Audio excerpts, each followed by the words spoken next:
Hi hello வணக்கம். இன்றைக்கி வீட்டில் இருக்கிற இன்க்ரீடியன்ஸ் வச்சு ஈஸியான டேஸ்டியான பாஸ்தா எப்படி செய்யலான்னு பார்த்துடலாம் வாங்க. அதுக்கு ஒரு பாத்திரத்தில் தண்ணியை கொதிக்க வச்சு பாஸ்தாவுக்கு தேவையான உப்பு சேர்த்து அதில் இந்த பாஸ்தாவையும் சேர்த்து வேக வச்சு எடுத்துக்கணும்.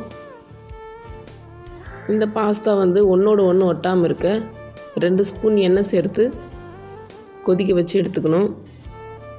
இந்த பாஸ்தாவுக்கு தேவையான பொருட்கள் வெங்காயம், அரைச்ச தக்காளி விழுது, பூண்டு, பச்சை மிளகா, கொத்தமல்லி, குடமிளகா தனியாக கொடுத்தா குழந்தைங்க சாப்பிட மாட்டாங்க, இப்படி கொடுத்தா சாப்பிடுவாங்க.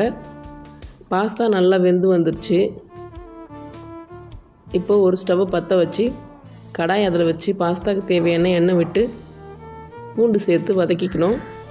இஞ்சியும் சேர்த்துக்கலாம். இஞ்சி என் பசங்களுக்கு பிடிக்காது, அதனால் நான் போடலை.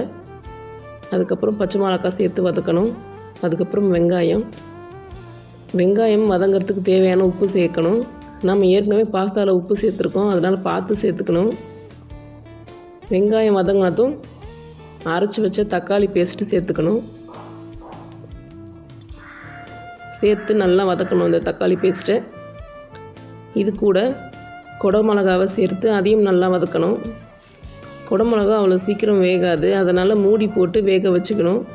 இது போல் செஞ்சால் உப்பும் நல்லா அந்த குடமிளகாலாம் இறங்கும். அதுக்கப்புறம் 2 ஸ்பூன் கரம் மசாலா சேர்த்து பச்சை வாசனை போகிற வரைக்கும் வதக்கி அது கூட வேக வச்ச பாஸ்தா சேர்த்து சிம்மில் வச்சு கிளறி எடுத்தால் டேஸ்டியான பாஸ்தா ரெடி. இந்த பாஸ்தாவில் எந்த வித சாஸும் போட தேவையில்ல, ரொம்ப டேஸ்ட்